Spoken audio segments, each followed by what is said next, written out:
Вработените од ѓавато на распит во МВР. Раководителот и колективот од хидросистемот се повикани да дадат исказ во секторот за внатрешни работи Гевгелија. Инспекторите собираат докази за наодите што ги објави Телма, дека системот со години е злоупотребуван и запуштен, што довело до нерентабилност и милионски загуби за државата. Државниот инспекторат за животна средина во 2 наврата констатира дека ѓавато не смее да биде управуван од Министерството за животна средина, но досега никој не го испочитувал ова задолжување. Од Министерството не одговараат дали ќе се покрене постапка за утврдување одговорност кај поранешни и актуелни функционери, кои дозволиле незаконско работење на ѓавато.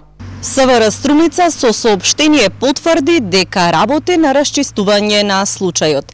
Ангажирани се инспектори од надворешната канцеларија за криминалистички работи од Гевгелија. Повеќе детали ќе изнеле по комплетирање на исказите, но и доказите. Поради неможноста да се наплаќа водата од системот, оние што биле редовно приклучени до 2012 година, продолжиле бесплатно да ја користат водата, но се приклучиле и нови, диво приклучени. Така, ако до пред 7 години се наводнувале 20 хектари, во моментов се најмалку 100. Меѓу нив е и комуналното предпријатие на Богданци, кое по потреба користи вода од хидросистемот ѓавато. Владата побарала информација од Инспекторатот за животна средина за состојбата со ѓавато.